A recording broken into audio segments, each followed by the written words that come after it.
this issue of pensions. Was Governor Pritzker's pension proposal a step forward or a step backward? Well, I think if you look at it in totality, his plan is not just this year. As he mentioned in his budget, this is a bridge year to get us to a point where he intends to add money to the equation, and that's something that hasn't been done for pensions in a long time. So he's saying the fix is coming, but you've got to wait for it, and you've got to vote for it, it being that progressive income tax, and then that fix is to throw an extra $200 million a year into the pension systems. Is that enough to move the needle?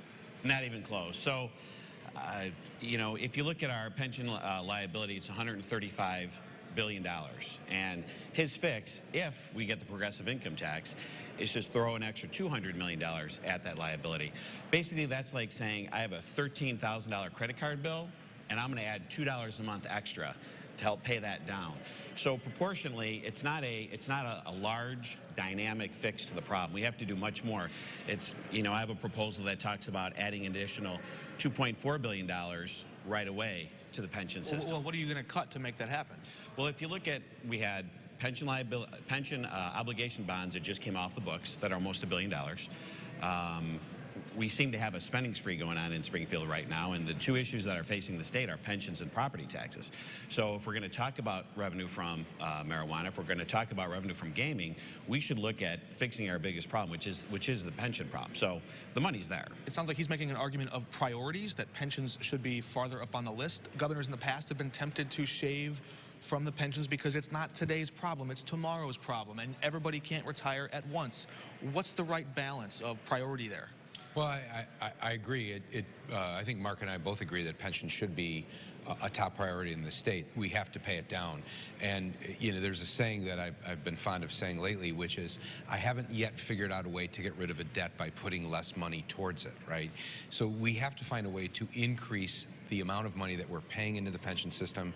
When you front load that payment schedule, Mark's talked about $2.5 billion. I've talked about $1 billion a year supplemental. The governor's at $200 million. But we have to find that revenue, right? We're looking at a $3.2 billion budget shortfall. We have to find a way to get that revenue and put it into the pension system and front load. If we do that, there can be massive savings down the line. Massive. It sounds like he's saying shaving $878 million from the pension fund that Governor Pritzker's proposing now might be risky, but could be worth it if it pays off down the road through that progressive income tax. If the federal government has a progressive income tax, and if 30-some states, 36 states, I believe, have a progressive income tax, why is there something inherently unfair? Well, yeah, I'll go straight to that, and to the $878 million.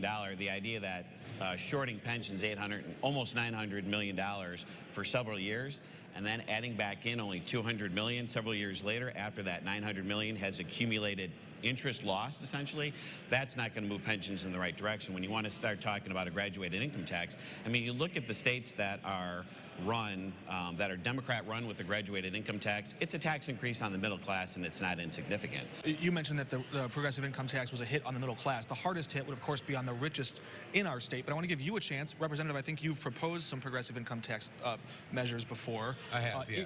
Would your plan hit the middle class? And who are we talking about there? Well, I mean, you know, I guess it depends on how you define the middle class. But what I did was I proposed 2 years ago, I proposed a progressive rate structure that would adopt the income tax rates of the state of Wisconsin. And if you do the math, if you look at the actual tax rates paid and you account for how I took money in my budget, or in my proposal, I put $1 billion supplemental payment towards pensions to reduce the pension debt, save $60 billion over the course of the next, by 2038. It would shave 7 years off the repayment ramp and save $60 billion. I put $3.5 billion into property tax reduction, which roughly is an 11% across the board property tax cut for every piece of property in the state of Illinois. So you're saying it's worth it? It can do a lot of good things, but who has to pay more to get it done? Well, under my proposal, it was, if you compare it to the 6.5% flat tax that we would need to accomplish the same thing, really anyone making under $200,000 would pay less taxes. Compare it to what our tax rate is now? Then the break-even point, I believe, is about $100,000.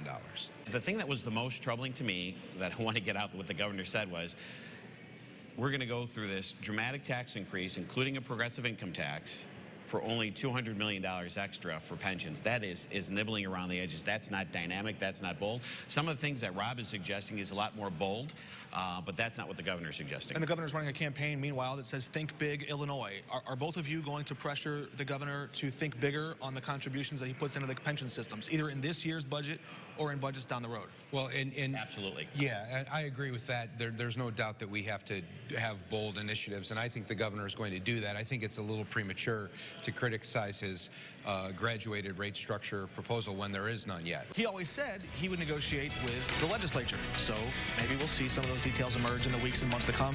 Representative Martwick and Batinick, thank you both for joining us. We're back in a moment with a look at what some might call a Green New Deal for Illinois.